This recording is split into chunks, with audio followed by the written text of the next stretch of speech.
The World Beyond the Headlines lecture series is a project of the University of Chicago Center for International Studies.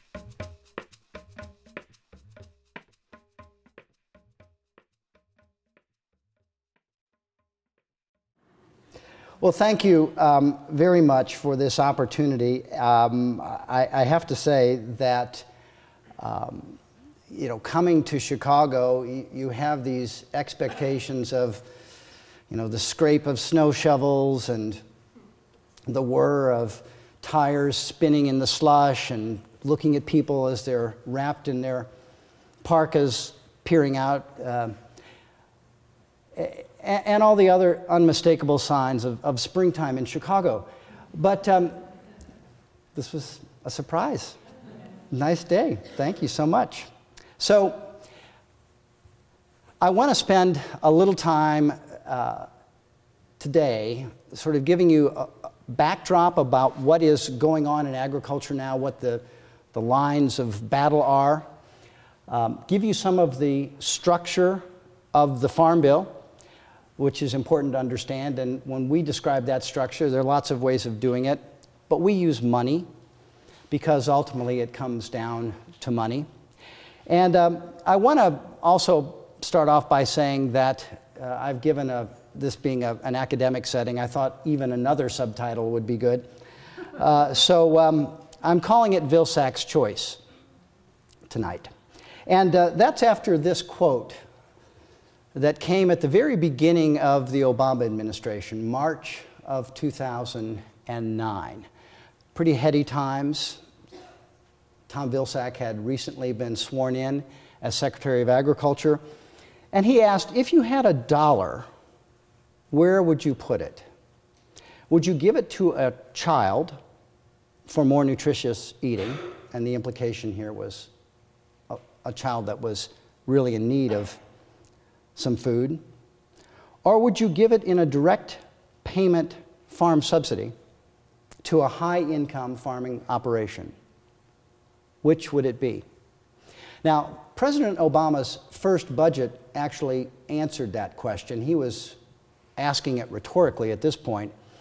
The president had proposed a significant cut in payments to the very largest farm subsidy recipients, some of the most well-heeled and profitable operations in the country who'd been getting farm subsidies in some cases for decades, and who in 2009, as today, were enjoying an unprecedented boom in the prices they were getting for their products and the incomes they were earning. So for him, it was a rhetorical question. So keep that in mind.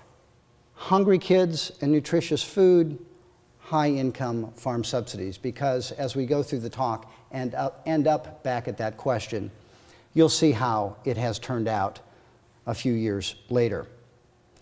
Now, the American people, it turns out, when they are polled and asked about this, have some pretty definite ideas. When asked by a pollster for the Packard Foundation what they expected out of the Farm Bill, what they really wanted, a large majority said, we hope it produces healthy food. A similarly large majority hoped it would produce clean water. And even on the farm side, and this is a poll, the results on the right-hand side of the screen. This was a poll done by a new organization that's intending to help promote farmers and their interests in every policy debate and also sort of in the culture at large. And this farm group asked, are we on the right track? The standard question you would ask around election time, right direction or wrong track? And even their poll showed that most people either didn't know or kind of thought maybe farm policy and the Farm Bill was on the wrong track. Well, this has been an issue for establishment for conventional agriculture now for some time, and they've decided to do something about it. Not solve the problems like pesticide use, dependence on subsidies, water pollution, and so forth. No, they've decided instead to launch a PR campaign. A $30+ million effort. Here are some headlines when it was launched. Agriculture industry seeks to restore its image. I mean, how exactly do you blow the most trusted and revered occupational brand in the country? I don't know, but they're spending $30 million because they think they have. Big ads for big agriculture. They were going to make significant investments, including television ads that are running now. Farm groups circle wagons for pre-Farm Bill PR push. Again, this is a pretty unusual effort on the part of the farm groups. Dozens of them came together behind this campaign, and they put together a lot of money. But the most interesting thing to me was that they decided that they wanted to put women forward as the face of big agriculture. And when one of our analysts looked into this a little bit, the question on her mind, she comes from a Nebraska farm and has a degree in economics, works at EWG now on ethanol and crop insurance issues. She wanted to know if the groups that were backing this notion of putting women out as the face of big agriculture, if those groups actually involved women in the running of big agriculture. So she looked through the boards of directors to see how many of those members were women. And the results are as follows: not very many. So you can almost understand why the men decided to put women out front. Polling and focus groups told them that would be the smart thing to do. Monsanto's gotten in on the act. Also, this is from their website, they now have an annual Farm Mom of the Year. Now, I want to be very clear that the women that have been put forward, both by that PR campaign and the women on this website, to me look amazing. They know agriculture, they're skilled at representing it, they're passionate about the issue, but it does seem a little bit odd that agriculture has to mount a PR campaign to defend itself, and that they've decided to try and market themselves just like you might market a consumer product.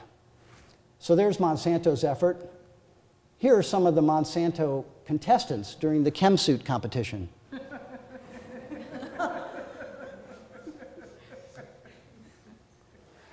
This guy didn't get the memo about putting women out front. This is Mr. Lehner. He's a Nebraska farmer and sorghum producer. He said that regarding federal budget cutting and farm programs, that the best approach for farm groups was to be quiet. It's like talking to your wife or a state trooper. Don't volunteer anything. I probably shouldn't have called attention to that, but I just thought that it made an interesting contrast between that and the PR campaign. I just want to say very quickly, organic agriculture has some great spokespeople too. These are the heads of the 5 major organic agriculture organizations in the United States. So we don't need to hire spokespeople. They're bosses already. So the Farm Bill. I've charted here the number of farms, and the lumps on the graph are farm bills that Congress has taken up. And you can see the faster we lost farms, the more interested Congress got in writing farm legislation. And it has helped some in recent years. There's no question it has slowed the attrition in some sectors of agriculture from people leaving the farm. But let's go to the Farm Bill itself. So it's composed of these slices in broad measure: nutrition, the subsidies themselves to farmers, crop insurance and the crop subsidies, conservation programs, and then everything else that gets squeezed into the smallest slice of all. Now, all of these slices are under pressure now from budget cutters, but as we move forward in the presentation, I think you'll see that some of those slices are much more threatened than others. But let's start with nutrition. The single largest program in the Farm Bill, really the last remaining federal welfare assistance program, is paid for out of legislation enacted as part of the Farm Bill. It is formerly known as the food stamp program. It's called SNAP, the Supplemental Nutrition Assistance Program. We're an environmental organization, and as was mentioned before, we are very concerned about children's environmental health, toxic chemicals. exposures that might harm children as they're growing up.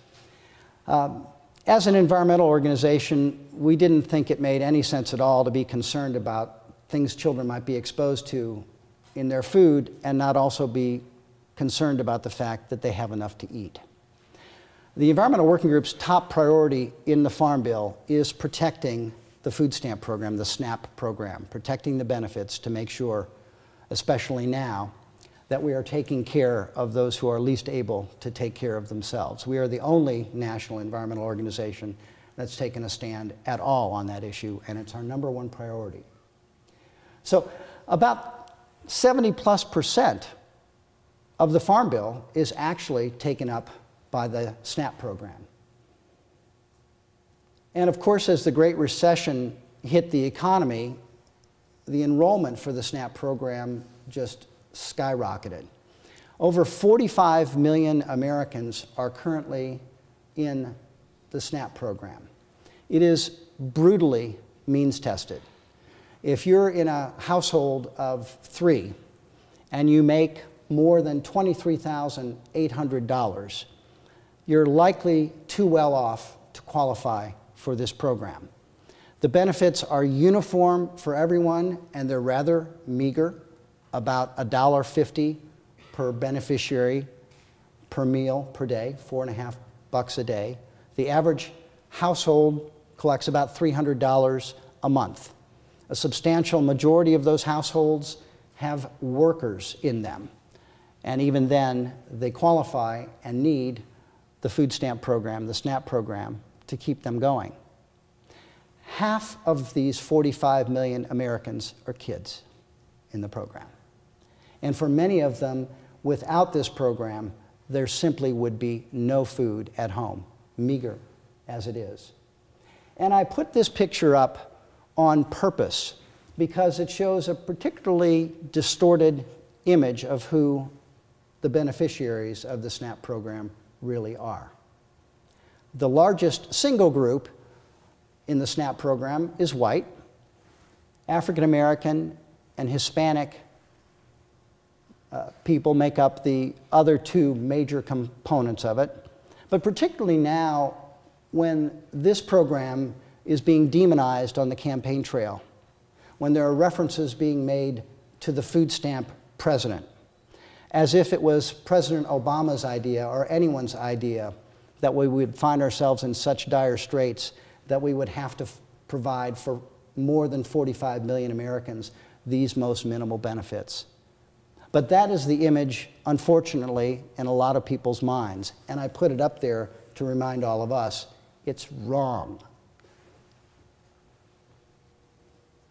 Now, we all know, or should know, that food early in life is the definition, in many ways, of your prospects later in life. And when I talk about the school lunch program towards the end of my presentation, I'll underscore this point. Investments in the food stamp program, economists who evaluated the program over the years, in particular evaluated the stimulus package, which added $19 billion over a period of years in additional money to raise the benefits, a modest amount in the SNAP program.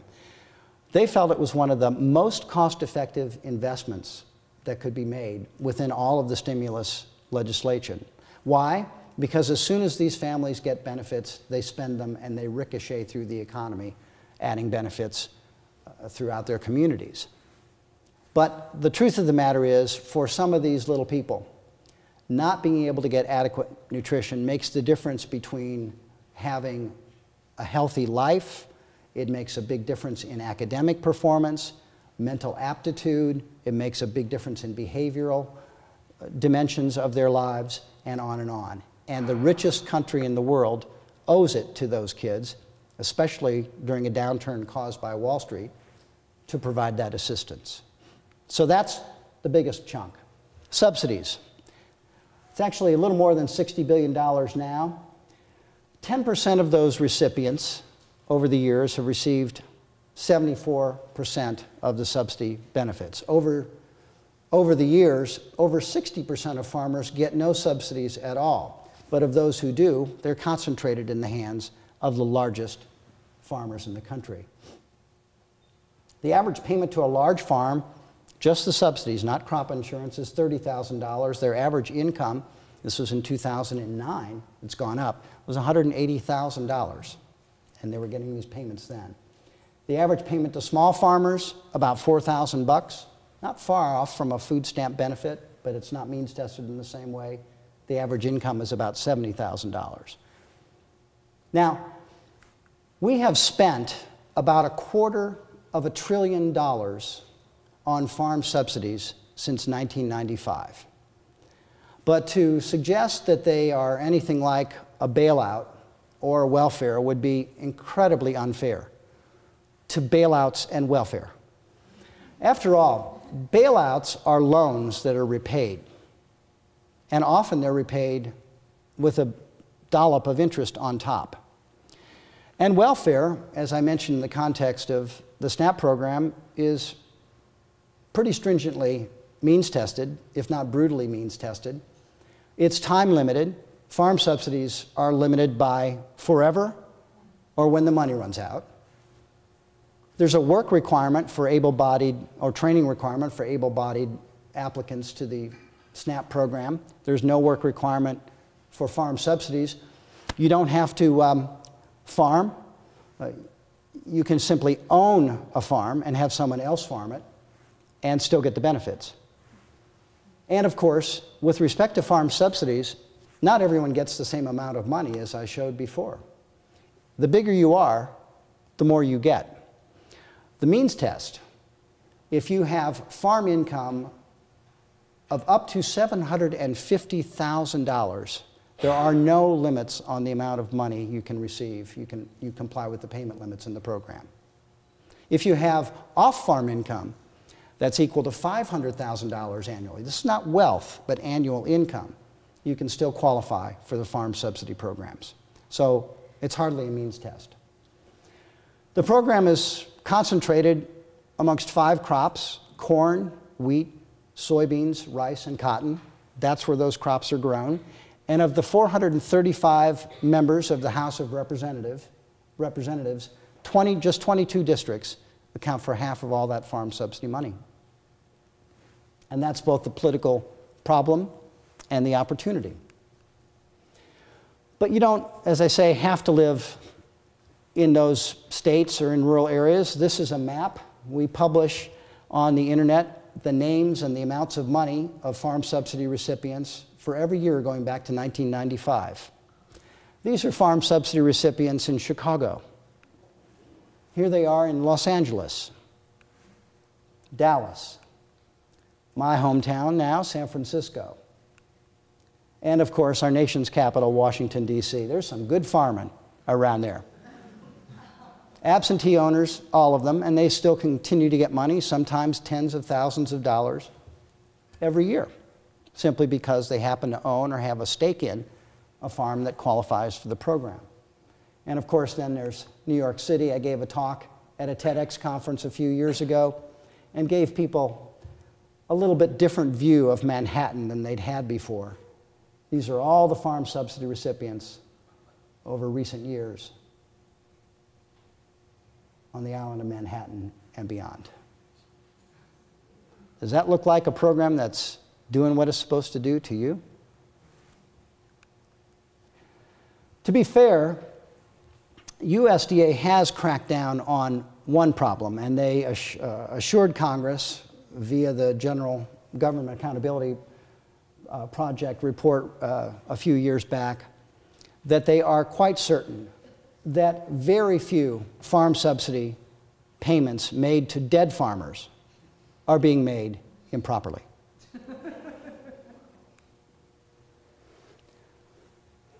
The most notorious form of farm subsidy, in my view, is the direct payment.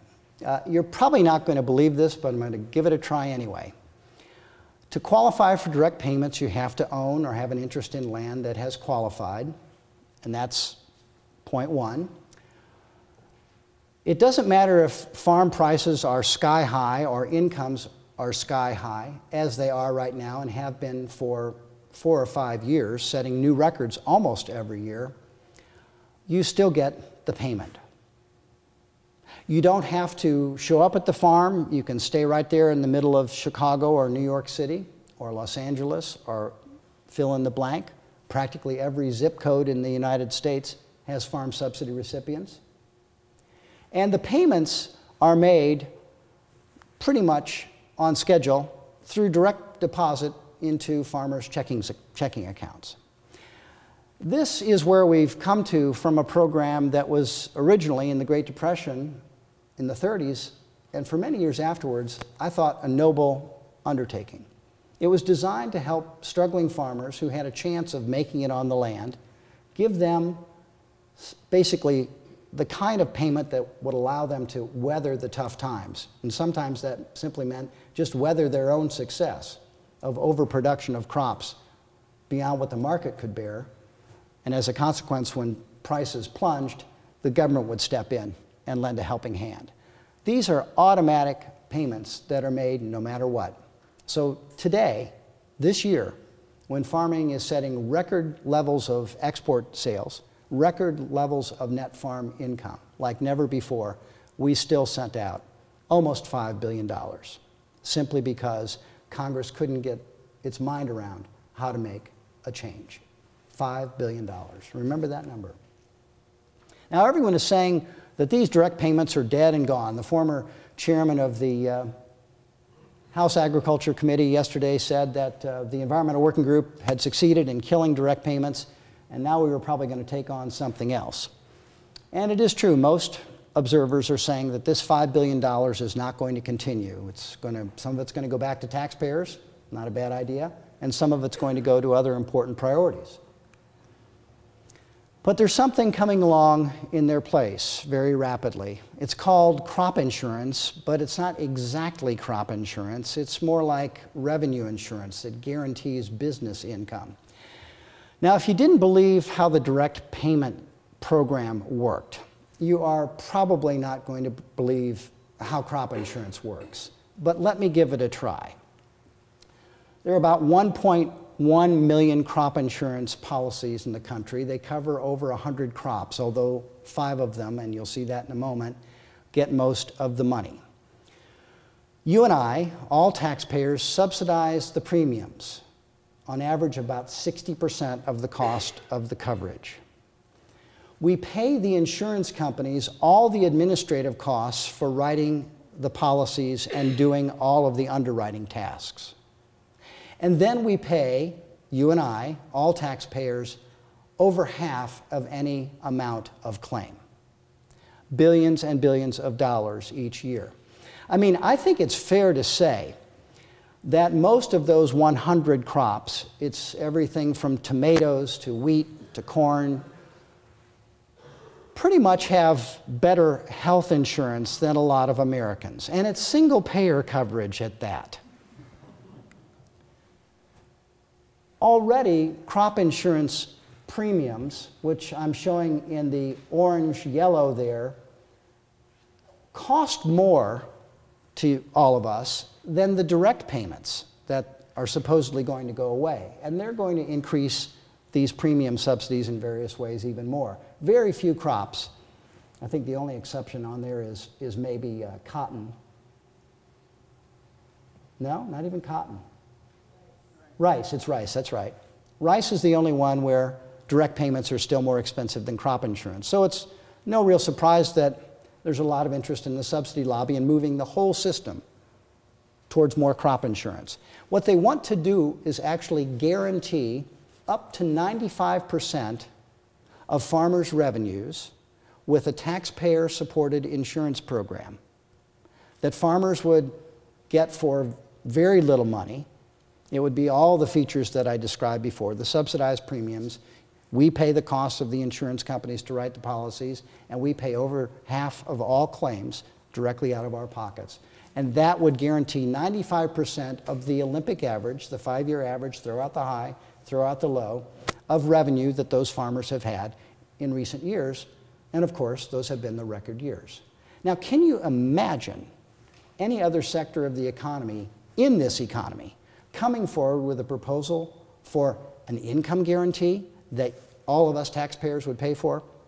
But in fact, that's the case. Now, I happen to believe that the government has a role in our economic life. Do you believe that too? Well, admit it then. You're liberal. You're just not as liberal as the average Republican member of the House Agriculture Committee. The aggregate costs across all of these policies have exploded when you add all of them up. The subsidy costs, the premiums, the payments to the insurance companies and so forth. And actually that's a little out of date.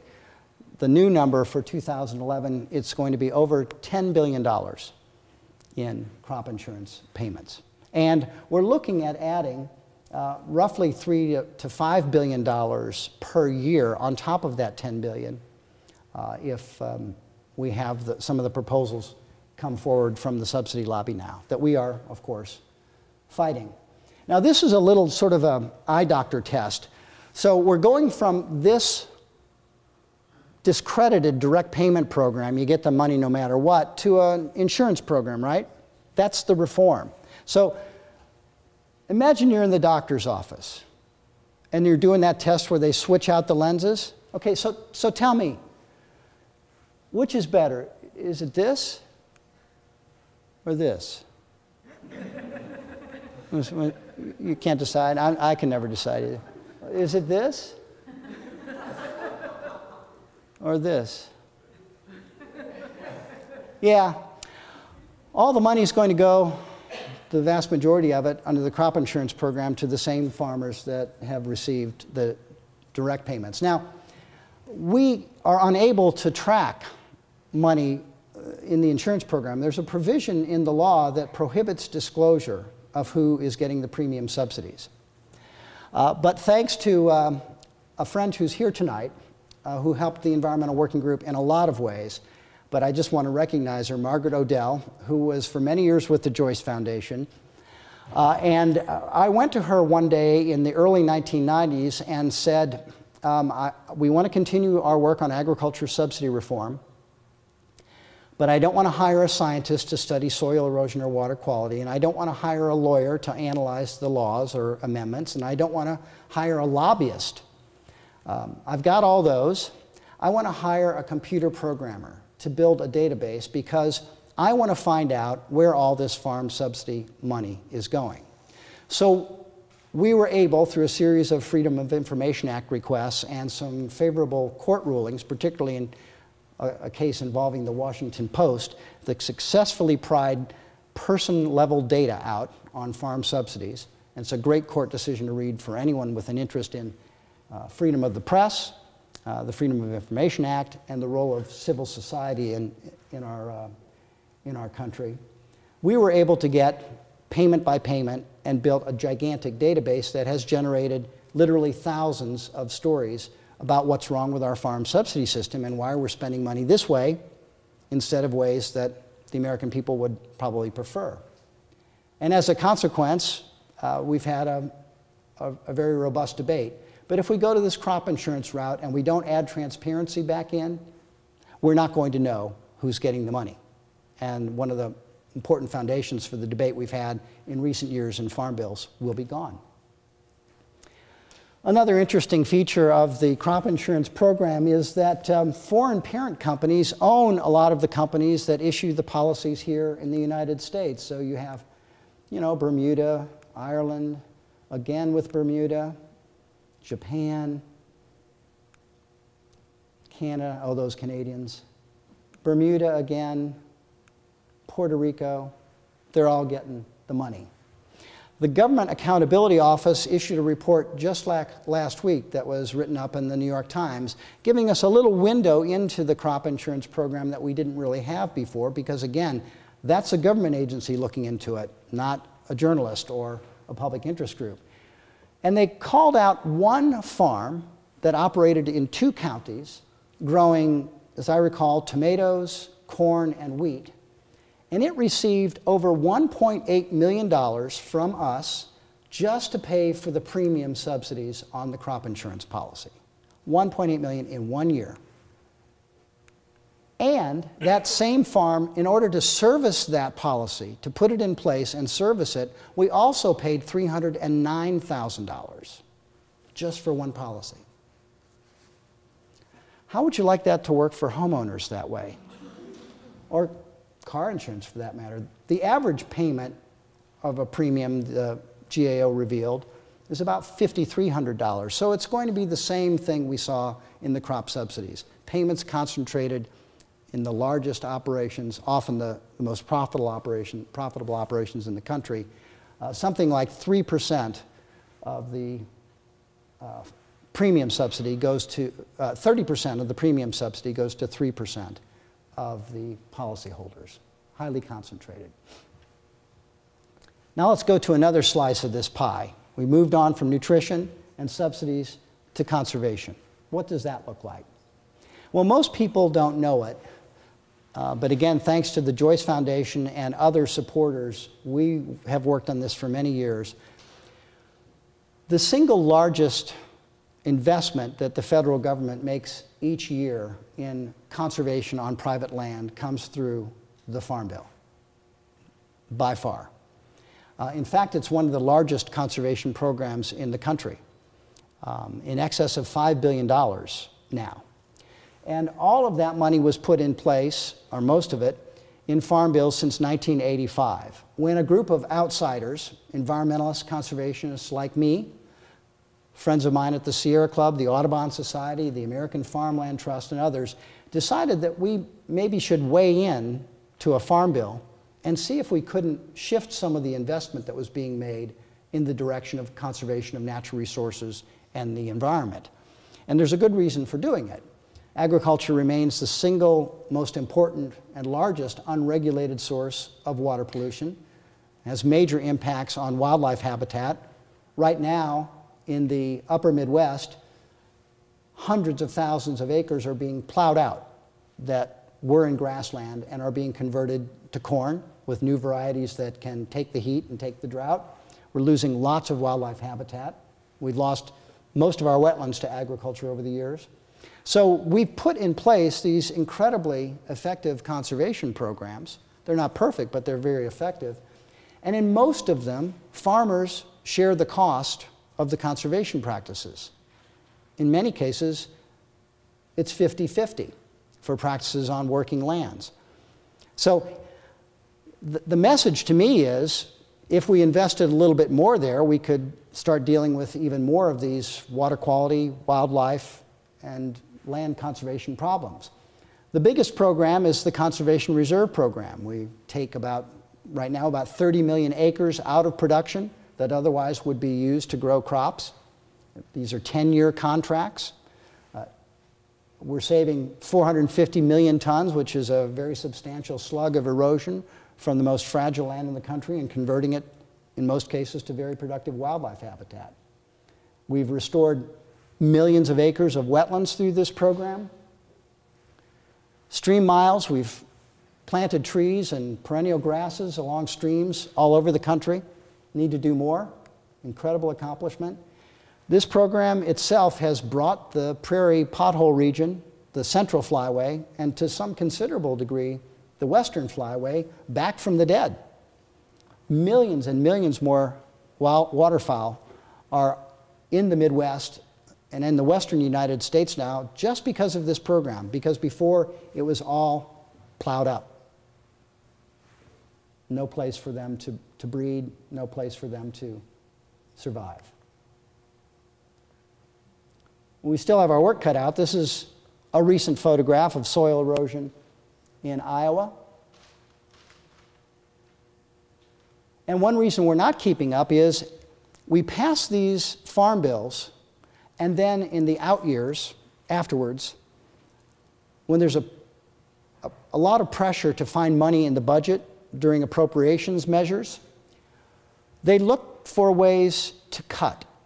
And the program that has been the favorite one to cut by appropriators, and that the subsidy lobby has stood by and allowed to happen, because there have been no cuts to the subsidy programs, none, is conservation. So here we have literally billions of dollars taken out of programs that were authorized, that we all were told that Farm Bill signings were highlights of the legislation, only to be pared away year after year after year, while the subsidies go in the opposite direction in many cases. And tens of thousands, I mean 50, 60, 70, 80, 100,000 farmers every year who go to USDA and want to put down 50% of their money for conservation practices, if society will match it, are turned away because there isn't any money. Which is to me, as a lifelong conservationist who went to ag school, whose uncles farmed, I have to tell you, I don't see the conservation ethic any more alive anywhere in any walk of life than it is in farmers. If you ask them what they're doing to protect their land and go out on the land with them, they'll tell you. And if they can't get something done for lack of money, they'll tell you that too. But I don't think anybody's investing more out of their own pocket, certainly any small business, than most farmers are, and they'd be willing to do more, but we're taking that money away. And mostly we're taking it away to protect the commodity programs. This is a photograph taken about a year and a half ago, I think, by the Des Moines Register in Iowa. I would say we could use a little streamside conservation reserve program there, couldn't we? And the last category is everything else. This is the smallest slice of the Farm Bill pie. And to me, this is the slice that's the most exciting and the most tragic, because we are not doing what we need to do to expand some of the very important programs that are funded in this little slice.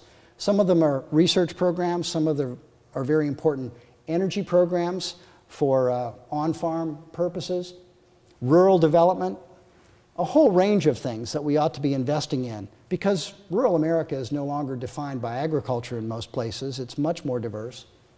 And we have a lot of great programs that could provide support. But it's squeezed down to a fraction of the Farm Bill total.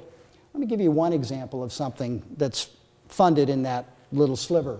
Organic agriculture. Of course, the sector has boomed. It's almost $28 billion now, actually. That chart's a little bit out of date. Incredible.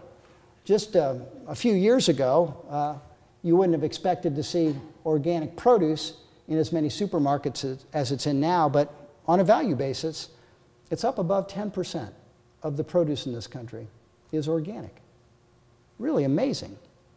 Now, it's concentrated in a few crops. You can tell if you go to a major supermarket and you see organic apples, right? You'll see organic broccoli, potatoes, carrots. Some of them are pretty big acreage, pretty big value, and that skews things. It's also skewed because much of organic production of fruits and vegetables, just as is the case with conventional, is in a few states. My home state now of California, over 30% of organic food production comes from there, just like conventional. So if you asked shoppers what they'd like to buy these days, and we've done this in surveys and colleagues have done it, there's a great deal of interest in food that has less pesticide, that they think is healthier for them, but it's expensive. My friend Phil Landrigan describes organic as private school for food. It hurts a little bit, but it's kind of right. It can be expensive and hard to find and hard to afford. But if we invested a little bit more in it, it would probably begin to drive the price down, just like it's done in every other crop sector in agriculture when we've made these investments, but we don't make the investments. In 2004, one cotton farm down south got $2 million in federal farm subsidies. In that same year, that's the amount of money we spent for the entire country's National Organic Agriculture Research Program. One cotton farm, all research on organic. Does that sound about right to you? And here's really the graph that tells the story. We use about 814 or so million acres of land in this country to raise crops and livestock. Pasture, range, cropland. Of that, by the way, only about 14 or 15 million acres is used to grow vegetables, fresh and for processing. Pretty small chunk. And so a $28 billion organic industry, 11+% of the produce, must be pretty impressive, huh? Look at that acreage. You see it? You see it over there? A little bit. See a little slide? Yeah, after all those years, that big industry sits on top of, domestically, of course we import some organic food, 4.7 million acres. Just over half of 1% of our farmland is certified organic. Well, you know, that helps, I think, explain why it's so hard to find for a lot of folks and why it continues to be expensive. And we want to move agriculture in that direction. When you read the advertising, even from pesticide companies, they brag these days about if you buy their product, you use less pesticides. That's one of Monsanto's big selling points. Everyone wants to go in this direction, but the federal government is not helping out. Likewise with farmers markets, this number is a little out of date. It's closer to 7,000 now. A lot of them are in California. We want to see those flourish, but we're not investing in them the way we should. And so the real problem for health in this country, in many respects, is that we have too few farmers markets and too many fast food joints. Why are we not making more investments in that infrastructure? And here, this is a 3-year snapshot my colleague Kari Hammerschlag put together. This is 3 years of Farm Bill spending, a total nationally of just $265 million on all organic, local, and regional food system programs in the whole Farm Bill. Over 3 years, $265 million. In California, it was about 16.7. And the organic share of that is 148 over 3 years. It's more than we've had before, but it's not enough. And I'm not here to say organic is the answer. I'm interested in lots of different alternative approaches to agriculture that help us make it more sustainable. And the ideas are out there and the programs are there to explore them. We're just not funding them. And here's why, really, at the heart of it. People who think like this. This is a quote from an important political figure who said, for whatever reason, people are willing to pay 2 or 3 times as much for something that says organic or local. Far be it from me to understand what that's about, but that's reality. And if people are dumb enough to pay that much, then hallelujah. That was the former then chairman of the House Agriculture Committee, Democrat Colin Peterson. Now, not long after that, he kind of backed off on the statement. And he said, there is a market for organic and there is a market for local foods. I am all for it. I was just in some kind of ornery mood that day. Well, there's a journalist who's observed that in Washington, a gaffe is when people tell the truth. And he was telling the truth with what he first said about organic. And he's not alone. Here's the current chairman of the House Agriculture Committee, Republican Frank Lucas from Oklahoma. And both of these men have done a lot of good things for conservation and even for organic. But the attitude is that organic, sustainable, local, these are niche parts of the agriculture family and should not become the dominant focus of the department's activities. Well, we're really not in danger of that happening anytime soon. Oh, sorry, this wasn't supposed to be in there, but it's such a good chart, I'll show it to you again in another color. And then there's a plethora of programs that would go to the thing that gets my blood boiling, which is helping little kids encounter, experience, savor, and get hooked on fruits and vegetables. This is my friend Chef Ann Cooper with some of the little kids that she's working with.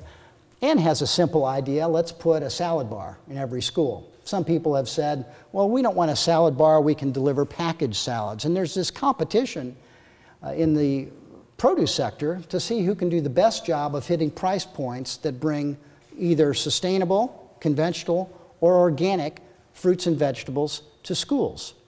There's a pilot program in the Farm Bill, the school snack program, that gives kids an opportunity to snack in the morning or in the afternoon. Sometimes they leave it out all day on carrot sticks, celery sticks, pears, apples. And the evaluation from USDA indicated that for many of the kids who participated in schools that were in this program, it was the first time they had ever encountered fresh produce. The first time. Now, we could fund for the billions of dollars we've wasted on direct payments and the billions of dollars we've wasted on crop insurance and will waste, we could make a huge dent. We could take this from a modest pilot program to something much more substantial. And we ought to do that. And we actually had an opportunity, which takes me back to Vilsacks' choice. You remember the question. If you had $1, where would you put it? Would you give it to kids who are hungry, or would you give it to large, profitable agribusinesses as a subsidy? The opportunity arose in 2010 when Congress had to reauthorize another important piece of legislation that affects what we eat, the school lunch program.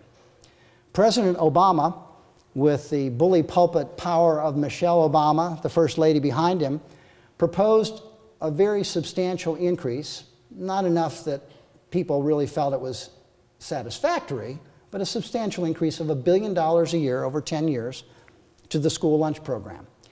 It wouldn't have solved the problem, but it was a step in the right direction. And a lot of reforms about what could go into school cafeterias, what could go into vending machines and so forth, that would also benefit how kids ate.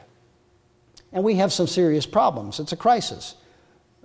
Early onset diabetes, heart disease, diet-related cancers, these are all at the top of our healthcare priorities right now. And getting children hooked on healthier eating is the very most logical place to start prevention that's in the public policy realm. So when the president went forth with this proposal, Congress immediately had trouble figuring out where they would come up with the money. They were able to increase the food stamp program during the stimulus bill because that was one of the few cases of a major public policy initiative in recent years that didn't require an offset, a pay-as-you-go feature that would require a cut someplace else to provide the increase in food stamps. As Rahm Emanuel said, never let a good crisis go to waste, and in the stimulus bill, that $19 billion that was added to the food stamp program was taking advantage of a crisis, I think, in a good way. But they didn't have that option in school lunch. They had to find a place to cut if they were going to add $10 billion. Well, the first thing they decided to do was not add $10 billion, but add less than $5 billion over 10 years, $450 million a year, which is about 3 or 4 cents a meal. We serve 30 million kids in the school lunch program. At 100,000 schools, it comes out to a few pennies per meal. But guess where they found the money? Our analysis that we presented to the Senate Agriculture Committee said if you cut the direct payment program and aimed only at the largest beneficiaries, if you cut a little bit of money out of the crop insurance program, cut it out of the companies, didn't charge farmers anymore, you could easily come up with that $1 billion and more if you were bolder. And we wanted Congress to be bolder to get better school lunches in front of kids. But guess where they took the money, where they found the offset? The food stamp program, SNAP.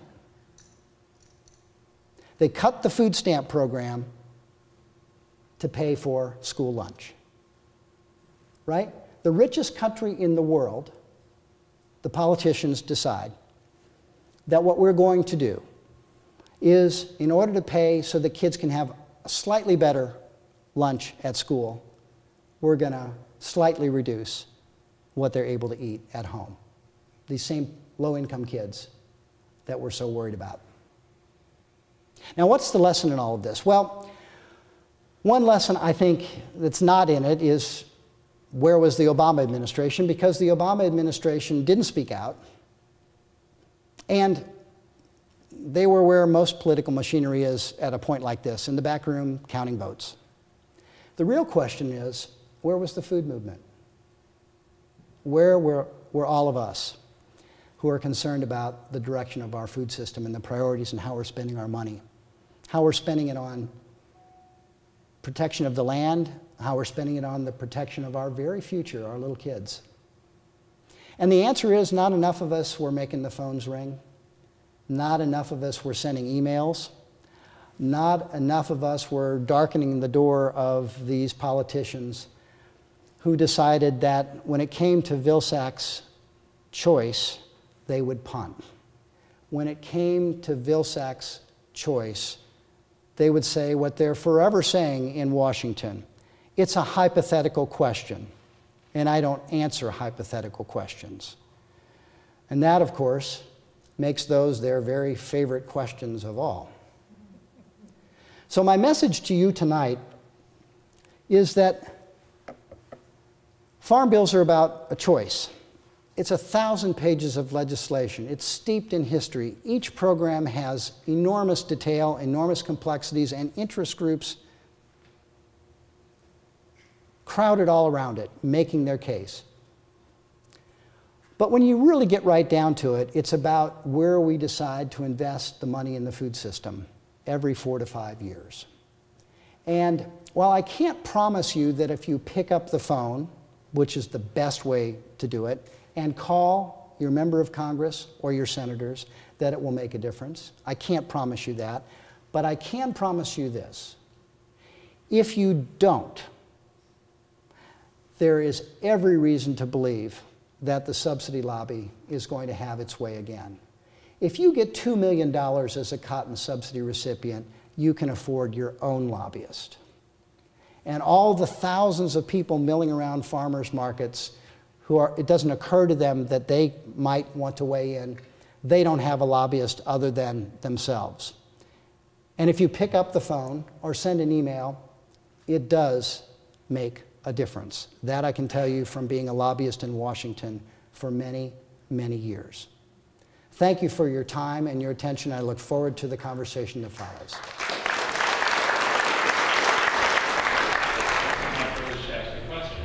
If we were to imagine government involvement in an agricultural program that, let's say, met a set of ideal criteria, I can think of 3. Environmental justice, or let's call it nutritional justice. Productivity, so that there might be enough food for all of that justice. And environmental responsibility. What would it look like, and how would it change that pie figure that you showed us to begin with? Well, that's a great question. When it comes to productivity, I think we would certainly be spending more money on agricultural science and research, independent science. So much of the science that is underneath the productivity gains we're seeing now is private science. And while it has a lot of benefits, and we wouldn't want to replicate that, it leaves out a lot of things, like things that you would invest in without the expectation of earning a profit. Things like organic agriculture research, sustainable agriculture research, smarter use of on-farm energy, and on and on. So that piece would go up, and that's all squeezed into that tiny sliver, all the research, right? You would certainly modify our subsidy system. We have a proposal that we're going to be releasing tomorrow where we're suggesting, look, get rid of the direct payments, and instead of all this complex insurance, we could just give farmers 70% insurance coverage free. We'll pay for that. And that would still save us tens of billions of dollars over the course of a farm bill. We wouldn't be guaranteeing their revenue, we'd be guaranteeing their circumstances when times are tough. And we have a detailed 50-page report that's going to be released tomorrow in Washington, D.C.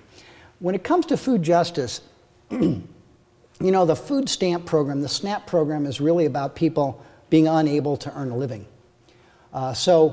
The solutions to that lie outside the Farm Bill, but while we are reliant on these programs to make sure that people can support their families, we have to make sure that we protect that benefit. I think we need to increase dramatically, as I said, the benefits that we provide for kids at school at the same time. This is an expensive proposition. When you start raising benefits, even modestly per person on 45 million people, or 30 million kids in school, you're talking about big numbers. You know what numbers are bigger? The numbers that have to do with the damage that's done when people don't have enough to eat or they eat badly. Health consequences of poor nutrition, school consequences of inability to concentrate, on and on and on. The billions of those costs dwarf the billions that we should be investing in our food system for healthier eating for all of us. Andrew? Sure. Thank you very much for your talk. I was hoping you could talk a little bit more about how the Department of Agriculture plays into sort of creating policy and enacting policy, and sort of how much power does Vilsacks have to make substantive choices, and how does that react To the Farm Bill debate. Great question. Well, you know, when Mr. Vilsack came to town, you got the impression that he thought he would have more power than it turns out he has. I think there are a number of cases where I feel the Obama administration has not stepped up politically to really support some of the policy ideas that they put out there, and they've consistently put out there, like more support for low-income programs, more support for local food, more support for the school lunch program. I feel like they've not really put pedal to the metal on those. And part of that's the Secretary of Vilsack's role, but I think it's an administration function to do that and give him the backing to do it. And time and again, in my opinion, they've stepped back from that. And I think it's particularly unfortunate that when you have a First Lady like Michelle Obama, who's been so incredible on this issue, to not have the full force of the administration behind her where it matters, which is money, is a lost opportunity, because I think people would really respond to it. My first farm bill was in 1977, and there were tractors on the mall plowing it up.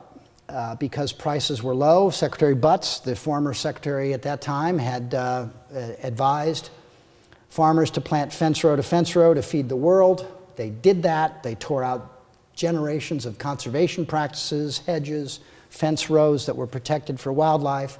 They farmed right up and down gullies, and they overproduced and blew a hole in the farm economy.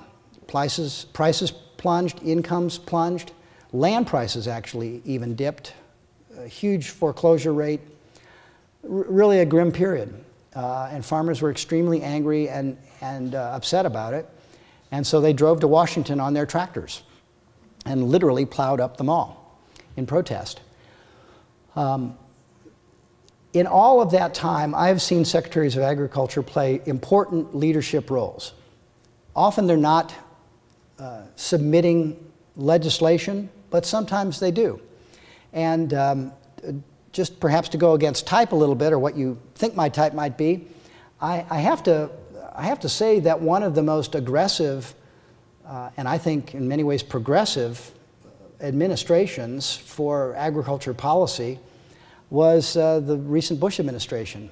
When it came down to really putting lobbying clout and emphasis on things, they fought very hard. They vetoed 2 farm bills because they were paying rich farmers too much, they said. And that was really a big part of it. I mean, the president himself, I know for a fact, kept asking, I don't know how this fit with the rest of his ideology, but kept asking his Secretary of Agriculture why we were making all these subsidy payments to rich farmers. And the Secretary, who's now in the Senate, Mike Johans, and his predecessor, Ann Veneman from California. They both stood for, I thought, a very exciting new approach to agriculture policy, and the White House stood behind them. I think there's still some time to go. We'll see where Secretary Vilsack can weigh in, but he has said already that he's not focusing on the Farm Bill, that Congress is doing it. It feels a little bit like healthcare reform right now to me. A little too much Congress, a little too little administration pressure on it. He's got power administratively, and he's got the bully pulpit. But like a lot of Democrats in that office, they're always torn, and they're always deciding that they need to, cater to the subsidy lobby in order to win elections. In the last Farm Bill, we, I think, had a very unfortunate consequence where the Speaker of the House, Nancy Pelosi, was convinced that in order to save 7 freshman Democrats on the House Agriculture Committee, she should oppose reform and support the committee's bill, First time a Speaker of the House in my memory, going back to Tom Foley, who was from a wheat district, had ever whipped the caucus to support the committee bill. But that's what she did, and she defeated a lot of our reform efforts. The reform pressure helped make the bill better, and she acknowledged that in the very first thing she said on the floor. But it wasn't helpful. And by the way, all 7 of those Democrats are gone. So it's an interesting political dance, but I think the Secretary needs to, I hope he'll play his hand even stronger than he has. He's got a good heart. He means the right thing, I think. He's got all the right intentions. But in order for him to find his voice, he has to make sure he's speaking on behalf of the administration. They really haven't picked this fight in earnest yet. I hope they do. Well, that leads right to my question, really, because what I was wondering is if you could say a little bit more about the current legislative process and what we can expect, coming up in the future. Okay, so here's how these farm bills work. And this is, I mean, have you believed anything I've said so far about these policies? I don't know why you would. Each 4 or 5 years, they enact a new farm bill that sits atop sort of fossil law that's been around since the 30s. And they keep that fossil law in place as a threat so that if they don't reauthorize the new farm bill on top, it'll go away and the old law will take effect, and it has all these bizarre impacts on the economy if that happens. And some ag economists are actually paid to figure out what that would be. But it never happens because they use that leverage to get a farm bill. So we're in cycle now to pass a reauthorization this year. And it's a tough year to do it. The farm subsidy lobby has suffered a number of defeats recently, fairly unprecedented. There have been setbacks on ethanol policy. They lost a $5 billion tax break, federal excise tax credit, federal blender's credit, I'm sorry. That's basically a bribe to refineries to put corn ethanol into gasoline. They've had a series of tough votes in the Senate and the House that in one case capped payments to millionaire farmers. That was offered by Senator Coburn from Oklahoma. Does Senator Coburn ring a bell? He's not, wouldn't think of him as a progressive reformer exactly. He's a very conservative senator from Oklahoma. Several amendments passed in the House that prohibited the Secretary of Agriculture from using certain funds to invest in changeovers at gas stations so that they could sell more ethanol. This is a subsidy that the gas stations don't want, but the corn ethanol industry wants them to have. But it was, there was a vote taken that discouraged that, and several others. Oh, here's another one. We had a World Trade Organization challenge against our cotton program brought by Brazil and a number of African countries, and Brazil and the African countries won, that showed our cotton subsidies contravened WTO rules. They were basically illegal subsidies in some cases, or improper subsidies. And so instead of getting rid of the subsidies on our side, we decided through negotiations with Brazil that we would pay them $170 million a year in subsidies so that we didn't have to change our subsidies. So I'm really losing you. I know I'm losing you. You're just not believing any of this. Well, that was voted, you know, there was a vote in the House of Representatives to end that too. It didn't carry in the Senate. But so there were lots of warning signs that, that the subsidy lobby was in trouble. So now I think, you know, one thought is that the Tea Party's in power. There's a lot of pressure to cut the budget. Food stamps are in the crosshairs. Crop insurance is in the crosshairs. Direct payments, everyone's saying they're gone. They're completely unsupportable now. But I think there's a lot of interest in the subsidy lobby in getting this bill done this year. And in fairness to all of us, there would be a benefit in getting the bill done so that the food stamp program in particular is protected, plus other things. Because next year, if we go to next year, there will probably be even less money. Plus, they have to do something. They have to at least do an extension to get past this Jurassic Park deadline where the fossil law comes to life and bad things happen in the economy. So they have to do something in 2012 in order to get through 2013. So it's kind of a mess. Next week, the Senate has announced, the Senate Agriculture Committee has announced, Chairman Stabenow from Michigan, Debbie Stabenow has announced she's going to do a markup of the bill next week in the committee, start the markup process, which means write the bill. We'll see it for the first time, I think, publicly. It's been secret until now. We worked to kill a secret bill in December. And then it'll go to the Senate floor, maybe. We don't know. It depends on how the markup goes in the committee. The House looks like a real long shot. There are long knives out for both food stamps and the subsidy programs, and probably for conservation. So it's not clear that the chairman of the Agriculture Committee could deliver a bill to the floor that would remain intact by the time the Tea Party factions and liberal Democrats got a hold of it. So it's one of the messier farm bill scenarios I've seen in my many farm bill scenarios, many years. I wish I could tell you how it's going to turn out. I think it's maybe a 50-50 chance that they'll do something this year.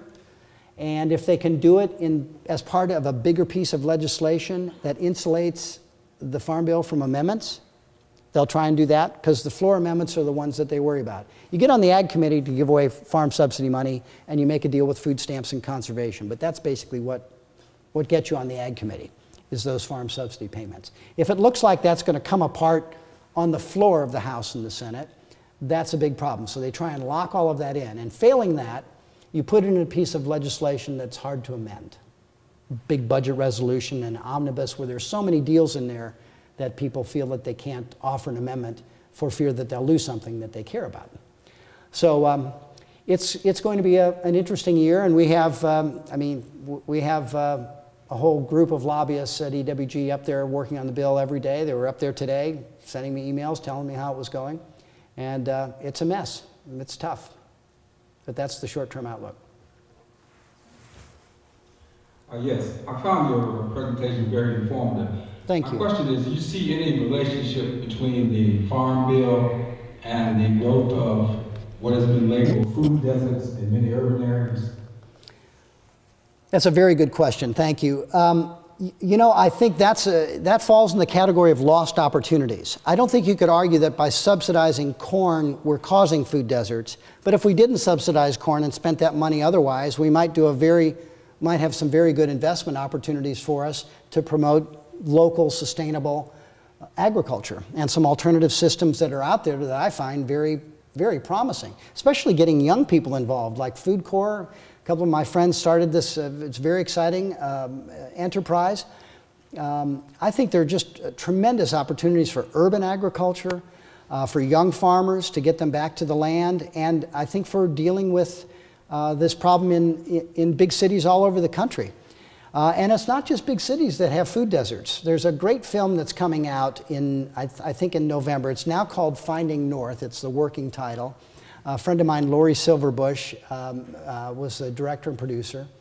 And her, Christy Jacobson's the other mover and shaker behind this film. And it goes right to this question of what's wrong with our food system, that we are so wealthy as a nation, and we have so many people who don't even have access to food, have to take a bus miles and miles and miles, spend half a day just to get to a decent grocery store.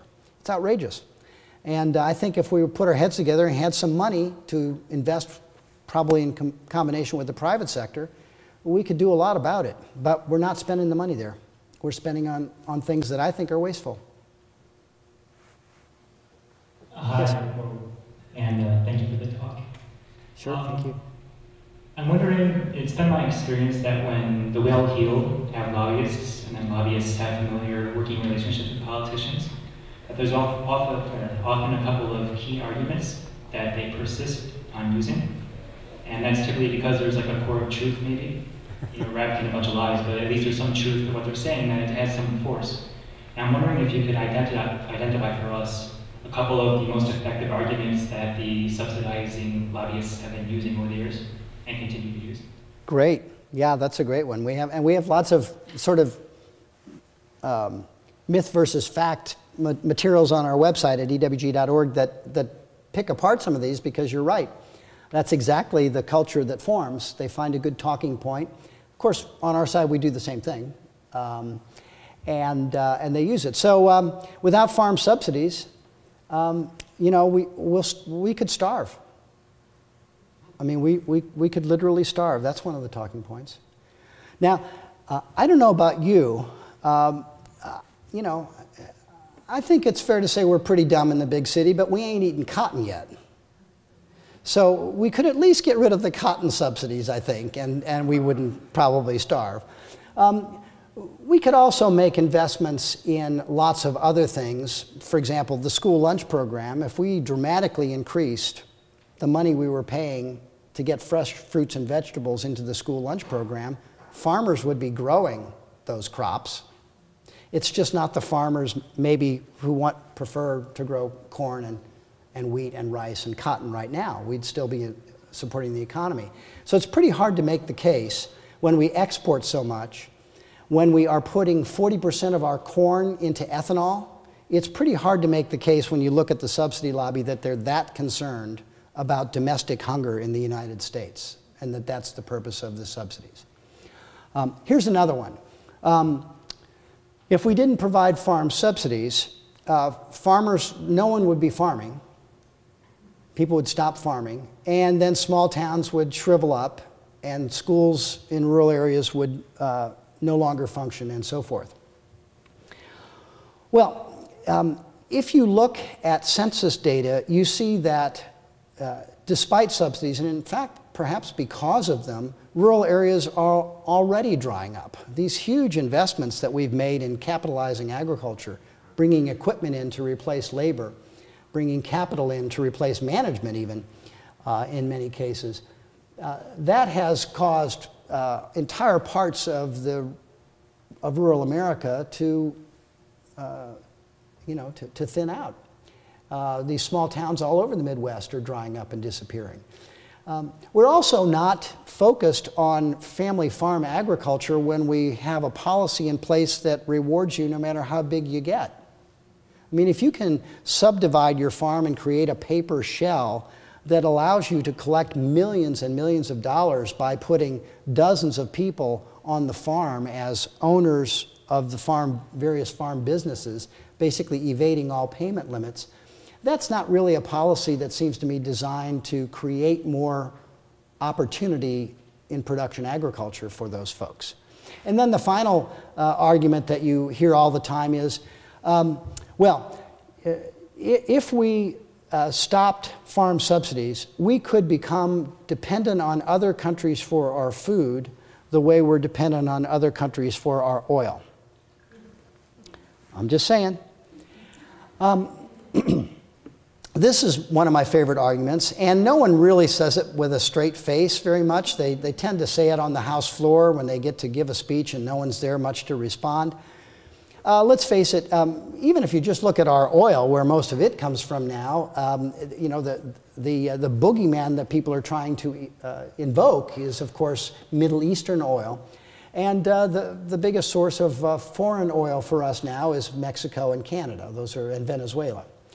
But even beyond the obvious point, we have an export-driven economy. If we decided, whether it's rice or wheat or soybeans or corn, that we're really, our main concern is to have plenty of that and low prices for it in the domestic setting, all we would have to do is throttle back on exports. But guess what happened the one time that a president, who was Jimmy Carter, decided for political reasons to cut off exports in the name of, in that case, a statement against the Soviet Union, and also to control prices. Nixon did the same thing. Farmers went crazy because we needed those export markets. Our whole economy in agriculture is built on growing those export markets. So I'm left pretty cold also by the argument that if we got rid of farm subsidies, we would no longer be able to feed ourselves. We'd be dependent on a foreign country. Could you talk a little bit about foreign food aid and where that fits into the whole equation in the Farm Bill? I know there's some pressure campaigns right now to, instead of shipping commodity produce, send money and use that to build up domestic agriculture in less developed countries. It's a red hot debate. It does divide some of the non-governmental organizations in the sense that Bread for the World and Oxfam, organizations such as that work on farm policy, Their feeling is that we ought to go the direction that European countries have gone, which is to provide cash as a form of aid so that we can benefit producers within regions or within countries where we're providing the aid by allowing people to buy food from local farmers, regional farmers, continental farmers in the case of Africa, what have you, and boost their economy there. What we do now, of course, is we require that almost all of the Food for Peace support and some of the other programs, but Food for Peace in particular, we provide that it must be U.S. grain that's shipped abroad, and it must go on U.S. flag carrier ships. So you end up spending a lot more money per calorie delivered, per benefit delivered, than you would if you provided cash aid. The argument that comes on the other side is that if we didn't have the subsidy lobby behind us by insisting that it be our grain, and if we didn't have shipping companies behind it, because they are required to use our ships, the aid levels would drop off. Some people are unwilling to test that. It's the same argument really in the Farm Bill about the SNAP program, formerly known as food stamps, right? So you have the food stamp program and the subsidy program together, and some people have proposed, well, maybe if we separated those, we would have a cleaner debate, and the subsidy lobby wouldn't be able to put pressure on the food stamp program in order to get what it wants. Well, the flip side of that, of course, is you might not have support from rural members of Congress to provide the level of SNAP benefits that you would like if they weren't getting the quid pro quo of subsidy benefits. My view is the politics on both of those have changed sufficiently that we can probably make reforms happen and keep the levels of benefits at a high, but at the level that we can aspire to. But that's reasonable people differ on that, and that will play out in this next Farm Bill as well. It's part of the authorization. One of the programs that's, I'll just mention, that really is heartbreaking to me that we don't spend more money on is the McGovern-Dole program that basically is a school lunch concept applied abroad, where we provide aid in school settings in developing countries so the kids get a good lunch, a good meal, sometimes like here, just like here, it's the only reliable meal they get on a given day, right? That's true here in Chicago as it would be in major cities throughout the developing world. But we don't put very much money into it. It feels like we ought to be doing a lot more, making those investments with local farmers and helping feed kids in those countries, especially girls. It's so important to have that education. It's the single most important determinant of lots of the positives that come out, not just at the human level, but at the societal and economic levels in developing countries, is how we handle education, and particularly the education of girls, and this is a key tool, but we're not spending enough. Hi, my question actually happens to follow up on what you were saying now. So basically it's about 314 billion or 70% of the Farm Bill that's spent on SNAP. So on one hand, that benefits the recipients clearly, and I think, as you mentioned, most people would support that. But on the other hand, it also benefits producers. And my question is, to what extent are there any efforts that these 70% of the Farm Bill could benefit alternative producers and alternative systems of producing food? Because one could imagine that there's sort of a multiplier effect, right? That if you spend the money on ways of agriculture that sort of are more sustainable, then you could sort of use that money to support the other goals of the Farm Bill as well. And so can you just tell me if you know of any sort of schemes that explicitly aim to do that, or if there's anything that sort of you can think of that would achieve that? Again, a very good question, and there's a lot of thought and good work being done now, being given to this whole question of whether we're spending that SNAP program money in the best possible way. And it's controversial in some respects, but there are some instruments that are out there that people are, I think, in considerable agreement on, but the question is going to be their reach. For example, some people have proposed, there was a legislator in Florida who proposed prohibiting the purchase of sugary drinks in the food stamp program, just to give you one example. Lots of people, Environmental Working Group included, objected to that idea because we don't feel like it's appropriate to be telling one group of people what they shouldn't be purchasing with a federal benefit. The rejoinder is, well, we don't allow people to purchase tobacco products and certain other things with food stamp benefits. What would be wrong with extending that to sugary drinks? Our view is that the sugary drink issue, the added sugar issue, is a societal issue, and we ought to take that on across the board and not just in the SNAP program.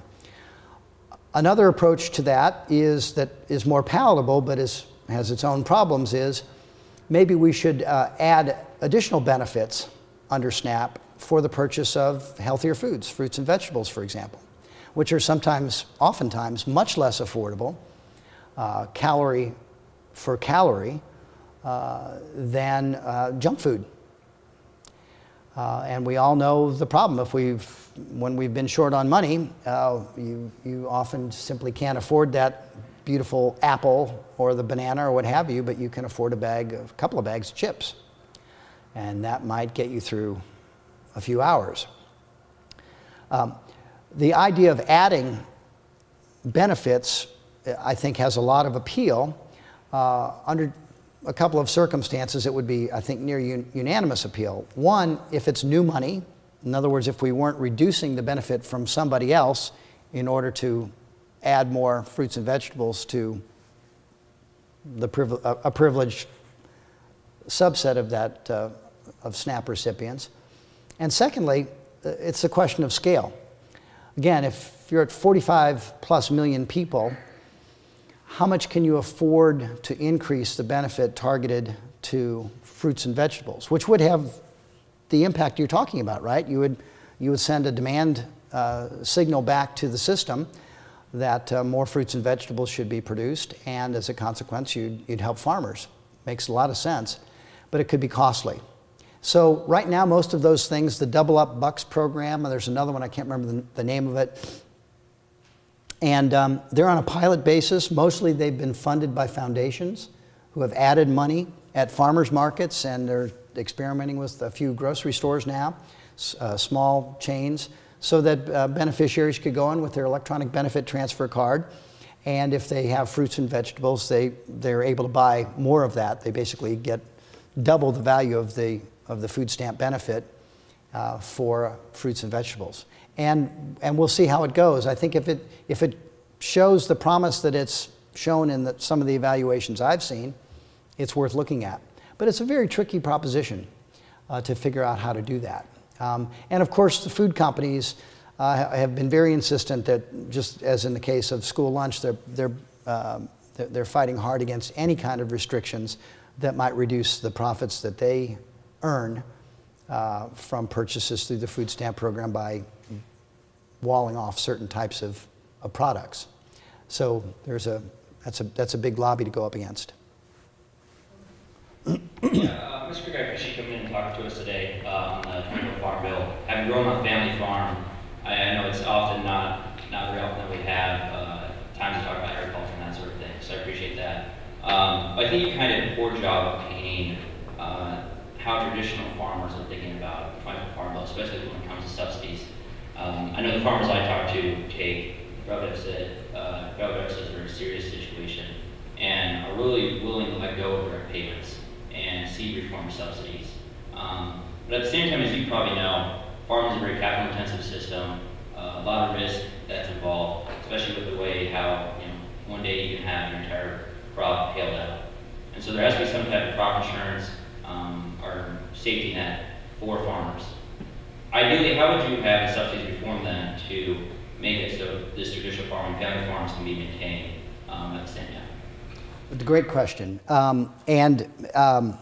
Just like we're the only national environmental group I know of that supports the food stamp program, we're also the only environmental group at any level that I know of that has repeatedly supported disaster relief programs when we've needed them on an ad hoc basis in Congress.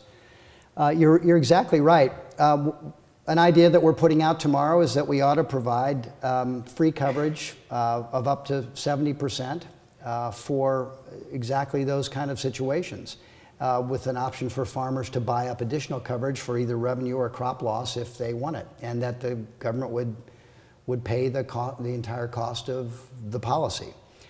We think that ought to be limited to $40,000 or so in premiums for any given farming operation, so that we have basically a payment limit.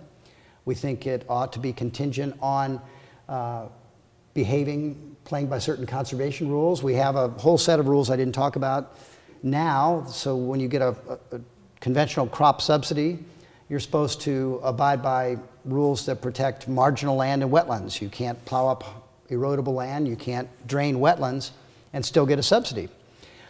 We think that ought to be applied to crop insurance. Right now it isn't, and we'd support that. And you're right, you know, we've heard from rank and file farmers for over 10 years that they don't like this idea of getting these checks when they don't need them. I mean, no one is going to turn them away. You'd be crazy to. But the whole system is driven by the subsidy lobby at the top and is often out of touch. Some of the most creative ideas for reforming the subsidy system have come out of Illinois and Iowa from farm groups. The Farm Bureau, the corn growers, and others have proposed ideas. We don't always agree with them, but they definitely break with the national subsidy lobby leadership. And you see rank and file farmers. I mean, we meet them every day. And you can imagine I meet them almost every day or hear from them every day because I publish the names of all of them and the amount of subsidy money they receive. So we hear a lot. We also hear occasionally from divorce lawyers who wonder about a line of money that the wife hadn't heard about before. But anyway, we feel very strongly there needs to be a safety net. We happen to think crop insurance is a better platform.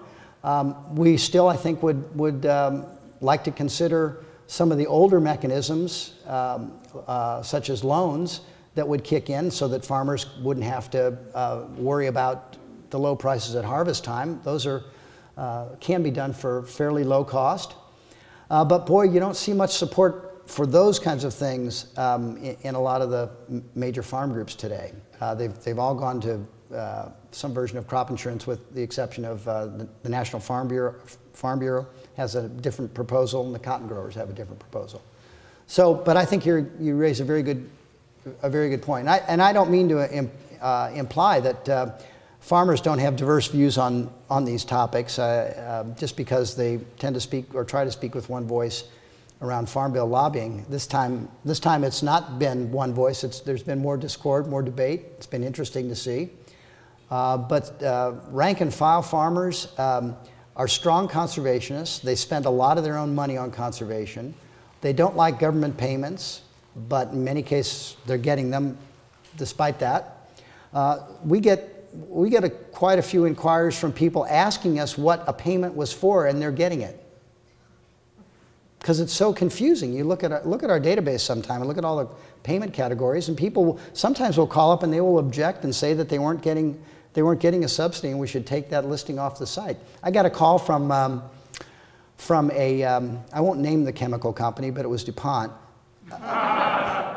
And they called and they objected that we were reporting that they were getting a farm subsidy payment. And these are friends of mine from DuPont who called and said, "What's going on here? You're going to have to take this down. I mean, we've had our differences before, but to smear us with blah blah blah." So we have more detail than we publish on the site. And so I said, "Well, here's what to check," and I gave them all that detail. And they called back in about an hour and said, "Yep, sure enough, a couple of our experimental farms, they had land that qualified for the subsidy program, and they thought it was just good business practice to apply for it."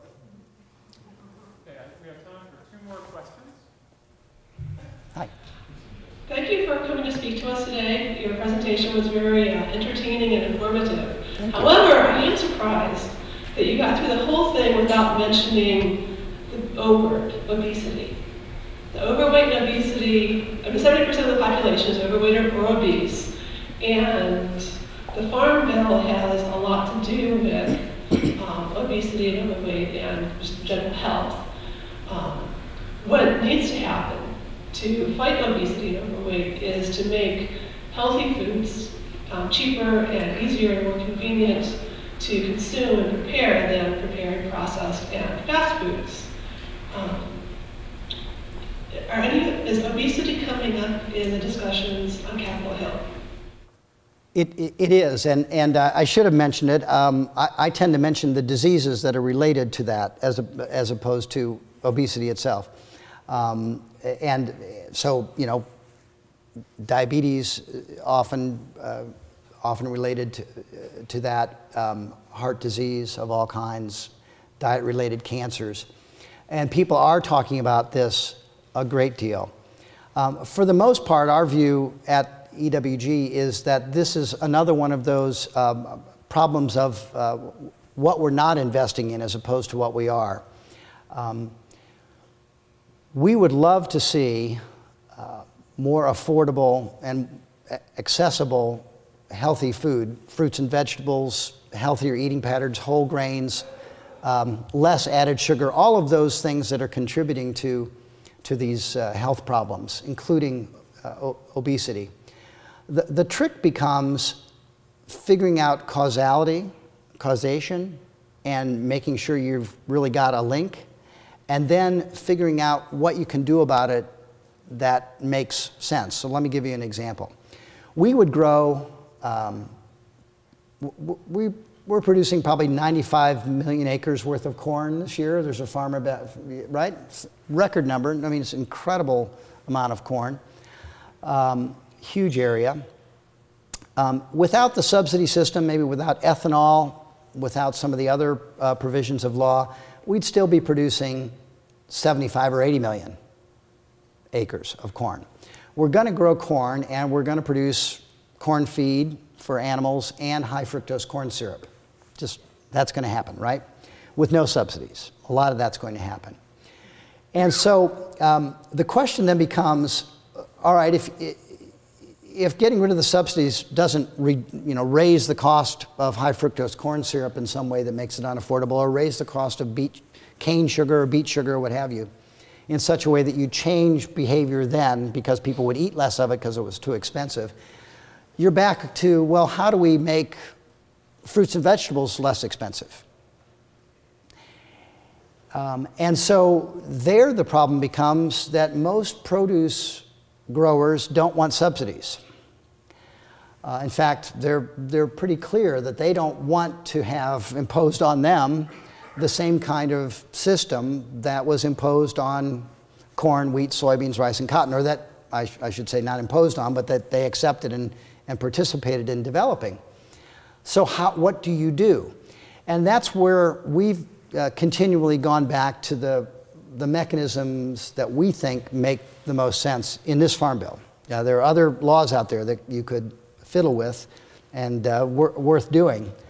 But in the Farm Bill context, our position has been we ought to make investments that drive demand for fruits and vegetables, and the best one is the school lunch program and the school snack program that's in the Farm Bill now, where by having the government pay for more of those products to be delivered to schools, you'd ramp up supply of it in response to the demand, and we would think that over time the price would start to drop.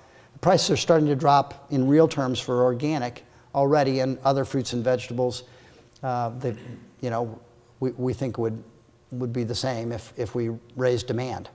That to us feels like the best instrument, other than investing in infrastructure that would help farmers outside of the big produce areas like California and Arizona, the West Coast, New Jersey, Michigan, help them solve some of their pest problems, their wholesaling problems, their delivery problems, so that they could make a better living from fruits and vegetables, have a market channel that worked for them, had local demand that they could really latch onto and grow their businesses around. That's been the main argument that we've made in this Farm Bill context. But thank you for your question.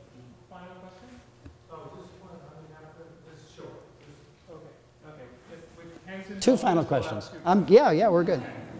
Actually, you kind of crossed a little bit over my question with some of your last response. So thank you. Also, I just I was curious because I've been really interested in the Farm Bill, and I was curious why fruits and vegetables were sort of labeled like this ornamental crop, and they were, you know. Yes. And yet with my plate, you know, in the USDA program, they're so essential. So that I completely don't understand.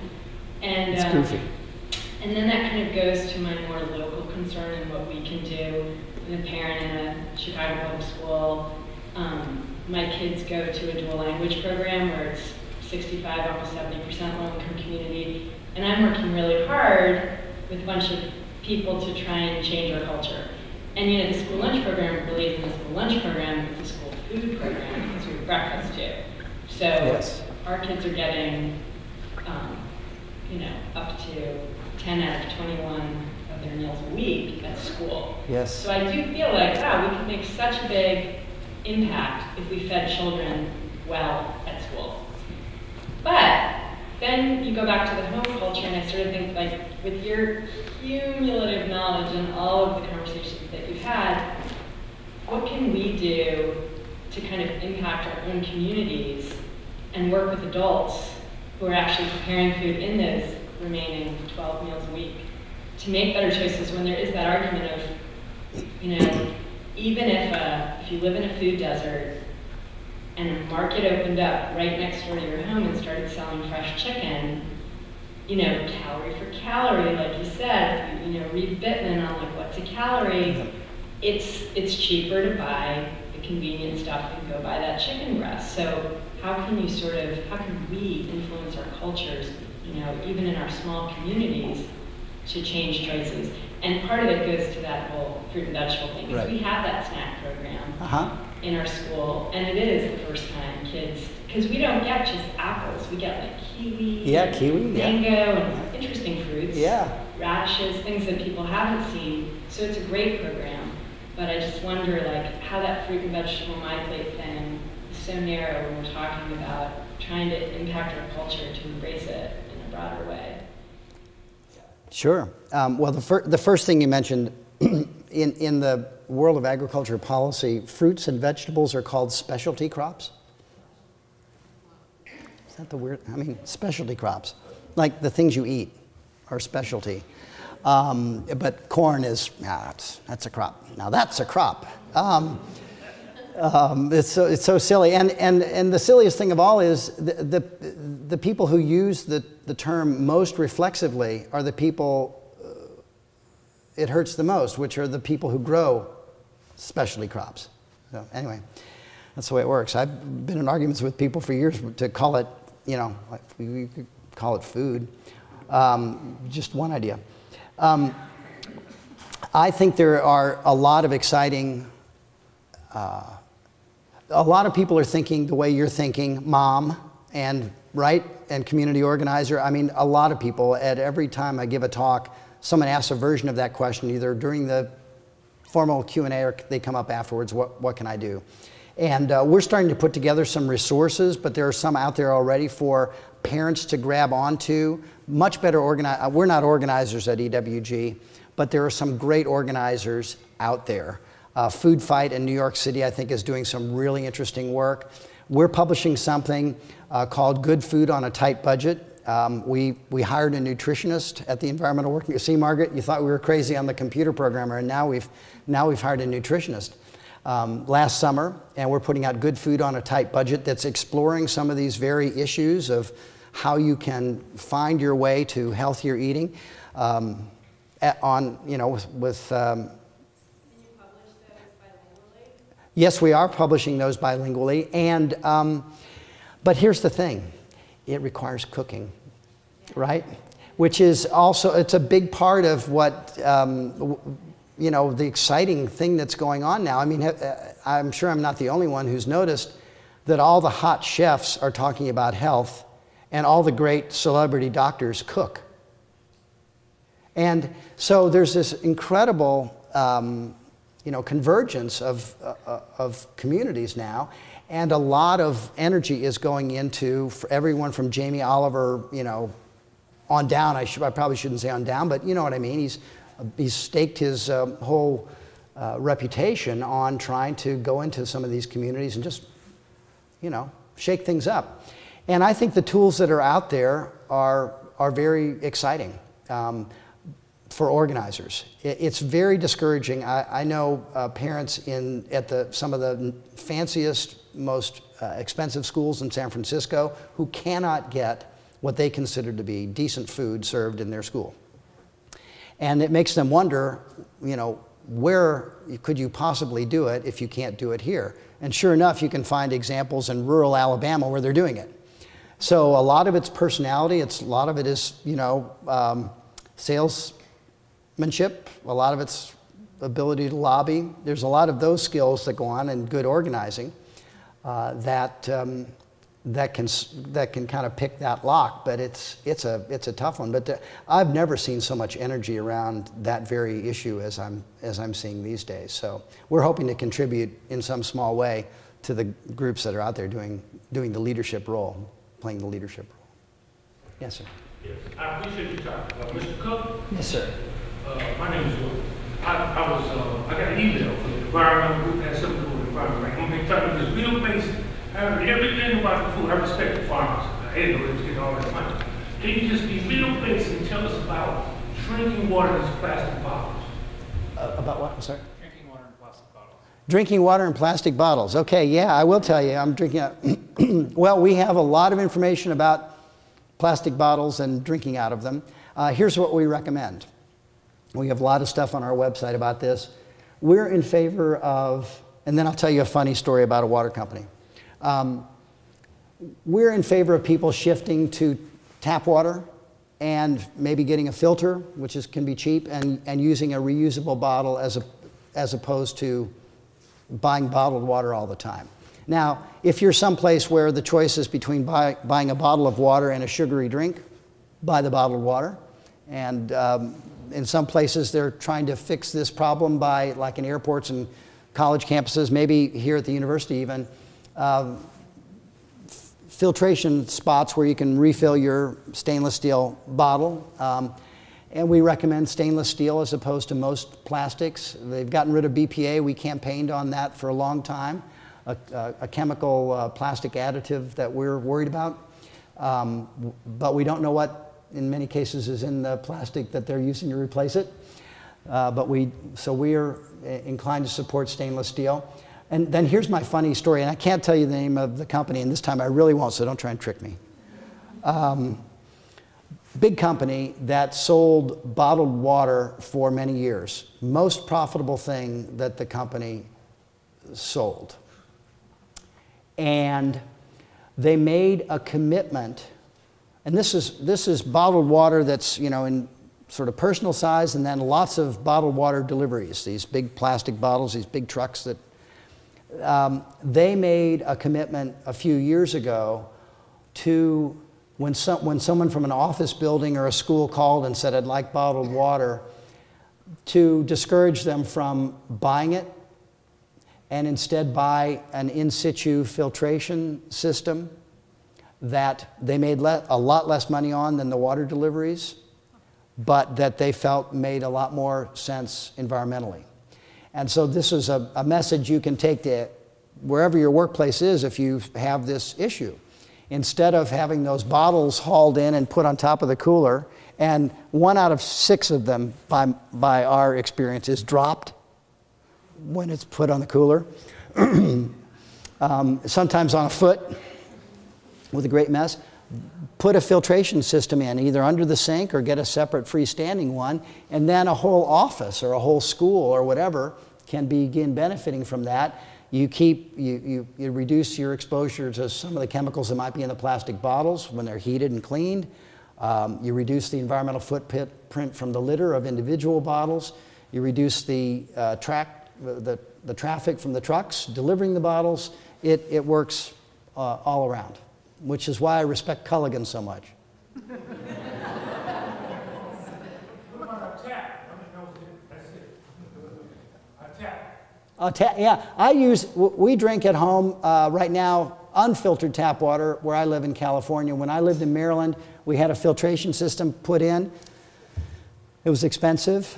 Tap water's that's a whole other lecture, but we've let our tap water deteriorate so in this country and put water utilities in a real bind because we expect them to clean it up and deliver it and meet all these standards and get rid of all these contaminants. And it's not like they're putting the contaminants in, it's just what's coming through the reservoir in their filtration systems, and they can't afford to filter them more. So, you know, we're stuck with this tap water that's deteriorating. We recommend that you go to the National Tap Water Database, which it turns out when you look it up is the Environmental Working Group, because we had to build it because there was no place to go and look nationally for tap water data. It was most recently published in conjunction with the New York Times. They published our whole database on their website along with us. Go there, find out what's in your water, and then we take you through a series of steps where you can see what filtration, if any, you need to deal with whatever has been found, regulated and unregulated contaminants.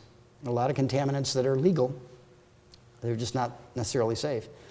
And that's the way we recommend it. And then fill up your bottles that way from your filtered tap water if you need a filter. That's the cheapest way to do it. Much cheaper than buying bottled water. All right? Please join me in thanking Ken. Thank you. Thanks for coming. The World Beyond the Headlines lecture series is a project of the University of Chicago Center for International Studies. Our nationally recognized programming is made possible with support from the Norman Waite Harris Memorial Fund. Download recordings of other events and learn more about the World Beyond the Headlines series at the Center for International Studies website, cis.uchicago.edu.